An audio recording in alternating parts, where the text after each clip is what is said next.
Olá, queridos, como estamos? Aqui na página da Sociedade Chesterton Brasil, a gente não poderia deixar passar esse momento sem conversar um pouquinho sobre mais do que a Rainha Elizabeth, que faleceu agora há poucos dias atrás, mais ou menos aí, um pouco mais de uma semana, mais ou menos aí. Por que eu digo que nós não podemos deixar passar? Porque nós temos que aproveitar a onda toda do falecimento de Sua Majestade, agora a ascensão do Rei Charles III e tudo mais. Também é evidente, sempre estamos tentando trazer para vocês alguma visão a partir da leitura de Chesterton também sobre temas que são pungentes no momento. Mas é claro que esse nosso momento conversando aqui, o momento da minha exposição a vocês, tem que ter alguma perenidade. Esse vídeo permanece aqui durante muito tempo. E eu gostaria mais do que falar sobre a questão da pessoa da Rainha Elizabeth II, e tem muito a se falar sobre ela, uma certa reflexão sobre a questão da monarquia, e não propriamente da monarquia britânica. Ultimamente, eu diria assim, acho que talvez na última década tem crescido muito a conversa sobre a questão da monarquia, especialmente sobre algumas pessoas que são um tanto saudosas do período em que houve no país, como forma de Estado, a monarquia, propriamente o Império do Brasil, que seguiu de 1822 até 15 de novembro de 1889. De fato, foi um dos períodos de estabilidade política talvez mais amplos dentro da história do Brasil, pensando que não foi marcado por nenhum, apesar das revoltas, marcado por estado de exceção, essas coisas todas, certo? E isso pode fazer que no coração de algumas pessoas cresça um certo romance da monarquia. E é interessante olhar para o que o Chesterton comenta acerca da questão tradição, propriamente a tradição como o que ele chamava de a democracia dos mortos. Para Chesterton, aquelas pessoas que passaram por este mundo não podem ser consideradas desprovidas de direito à opinião meramente por causa de algo acidental, que é o fato de estarem mortas, ou que a única voz que fosse ouvida na atualidade seriam aqueles que têm agora, nesse momento, por uma realidade que também vai passar, estarem vivos. Tanto as pessoas que passaram têm direito à voz, como de alguma forma aquelas pessoas que estão por vir também têm que ser levadas em consideração. Ou seja, existe um compromisso de cada um no tempo em que vive de manter uma continuidade de coisas boas ao qual ele não tem o direito de abrir mão sem pensar no fato de que as futuras gerações podem querer aquele bem. Então, às vezes, alguma coisa que para nós até não é um bem enorme, não é algo indispensável, porém, eu sei que muitas pessoas precisam daquilo ou preferem aquilo, e que no futuro é muito provável também que outras pessoas também vão preferir ou vão precisar dessas coisas, tá? Isso um pouco acaba dialogando também com o que é considerado conservadorismo político. Uma vez eu falava dessas características, e um amigo meu dizia que isso não era conservadorismo, isso era bom senso, e essas coisas todas. E é claro que talvez uma das coisas mais chamativas em termos de continuidade, de tradição, ou pelo menos aparência de tradição, que exista no mundo ocidental, e no mundo ocidental aqui, eu não estou me referindo apenas à Grã-Bretanha ou à Europa, mas no mundo ocidental, seja a monarquia britânica. Por quê?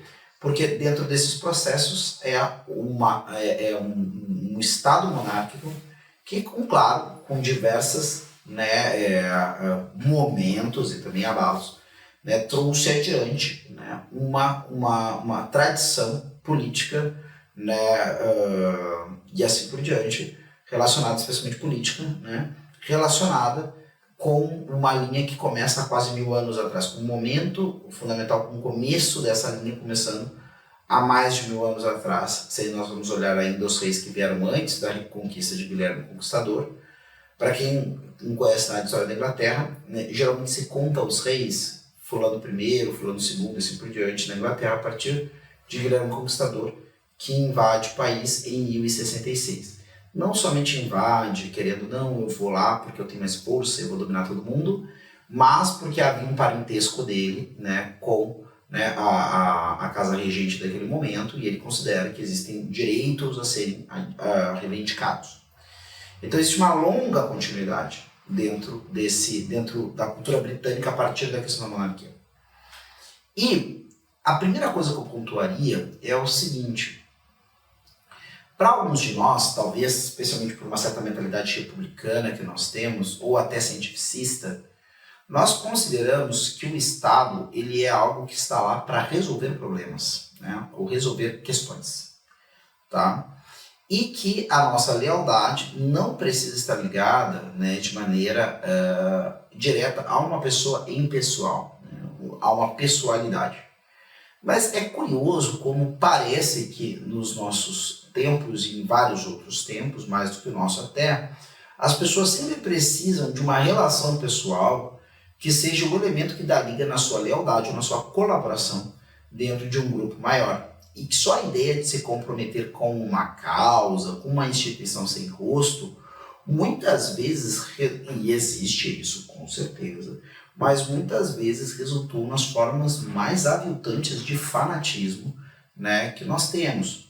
Então, assim, não estou dizendo que necessariamente comprometimento com uma causa sem rosto, com uma instituição que não tem uma personificação, vai levar a isso. Mas a gente vê que existem vários eventos que levam a algo do tipo.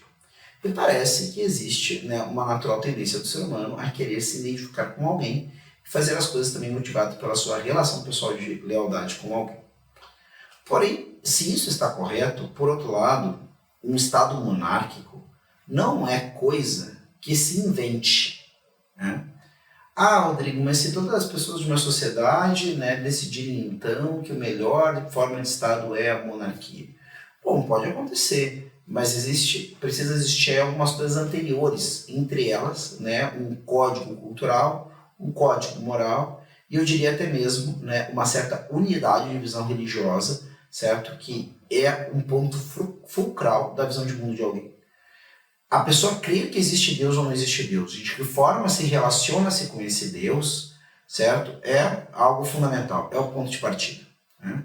Porque se existe Deus, o que a pessoa vai pensar do mundo e dos outros é uma coisa, e se não existe, na opinião dela, vai ser toda uma outra coisa. E é evidente que isso vai levar a ações e opções muito distintas de um lado e de outro, certo? E pode levar naturalmente a uma espécie de conflito. Mas, para aquelas nações que têm um processo histórico onde se criou, né, uma espécie de uma união entre o que é o Estado, o que é o mundo político e uma personalidade que o personifica, certo? E perdão a redundância, parece que talvez essa seja uma instituição a procurar ser conservada, né? Justamente e especialmente diante daquilo que inclusive Chesterton falava da democracia dos mortos, porque é evidente que os britânicos, assim como qualquer outro povo, têm todo o direito, eu diria mais do que o direito, o dever, de discernir até quando, né, uma determinada forma de Estado, um determinado sistema de governo, favorece a felicidade, né, e a real busca da verdade por parte daqueles cidadãos. Uma vez que isso não aconteça mais, existe sim aí um motivo razoável para mudar as coisas e talvez até para mudar as coisas estruturalmente. Evito aqui a palavra revolução por causa das várias conotações que ela possui. Mas eu posso mudar, inclusive, certos fundamentos próprios, né, dessas instituições. Porém, pensando, por exemplo, no caso da Grã-Bretanha, que tem uma continuidade de quase 1000 anos, né, do sistema monárquico, que passou por diversas adaptações, desde a Magna Carta até a ascensão de um parlamento, a tentativa de desmantelá-lo, a revolta do parlamento contra o rei, a vitória do parlamento sobre o rei, o julgamento do parlamento, né, sobre o rei e, por fim, o machado do parlamento no pescoço do rei, né, até chegar na República de Cromwell. Aí o Cromwell, ao invés de promover o parlamento, vai fazer o quê? Vai dissolver o parlamento e ele vai mandar sozinho, né? Depois da tentativa dele de passar, né, este poder, né, autocrático, né, para o seu filho, que vai fracassar. Essa sociedade chega então à conclusão que a melhor coisa é restaurar a monarquia, só que em outros termos.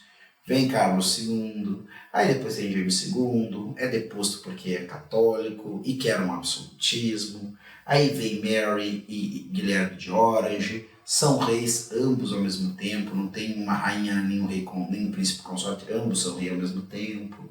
Aí há o Bill of Rights, né, que determina como é que se dá esse jogo de parlamento e rei. até chegar mais ou menos à conformação que se tem hoje em dia com o rei Charles III.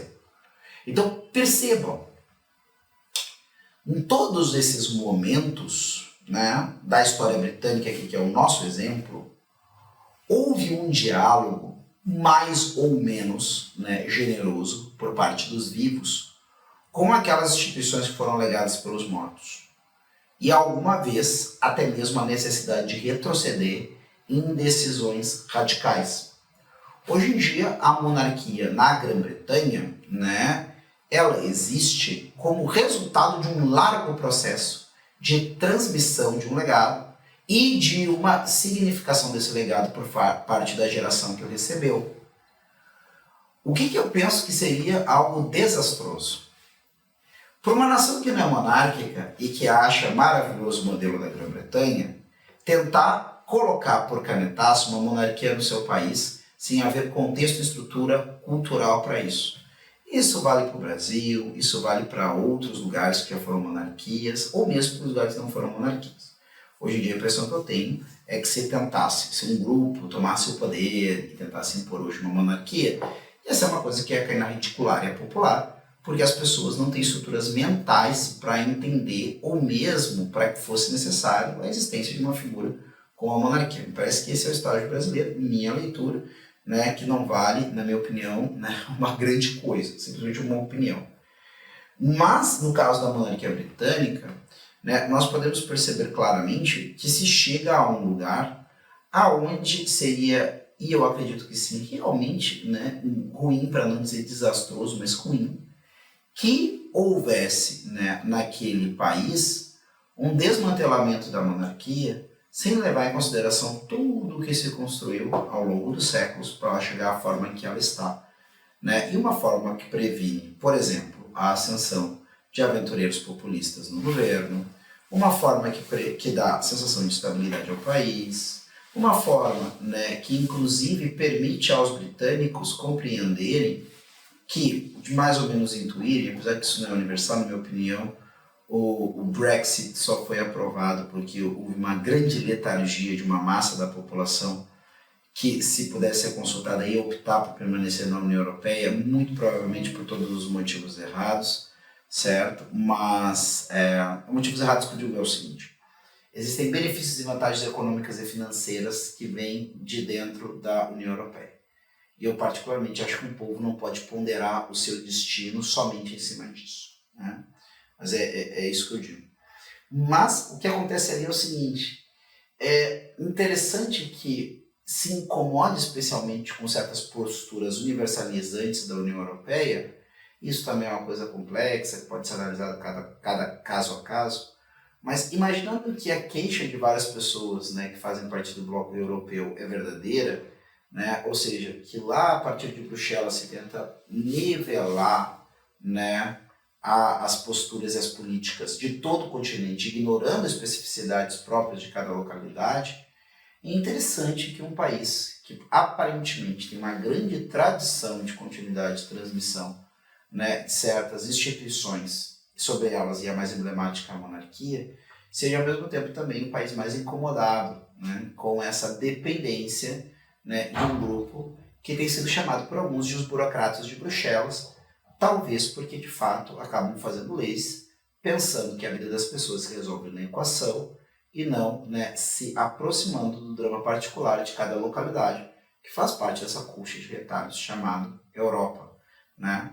O que Chesterton poderia também dizer em meio a todas essas situações é que, no fundo, né, somente aquela pessoa que está na sua aldeia com todo o coração pode ter uma visão universal. Afinal de contas, ela não está achando que o mundo pode ter coisas sumamente importantes em várias localidades diferentes, mas que, com toda a atenção dela está ali, e é ali que ela vive as coisas mais importantes, sua vida de família, sua vida religiosa, sua atuação política, é como se aquela localidade fosse um pequeno universo. E sendo um pequeno universo, ela pode ser o ponto de partida para uma visão universal, como, por exemplo, entender todo o amor que existe pelo torrão natal seu de alguém que mora a 5.000 quilômetros de distância.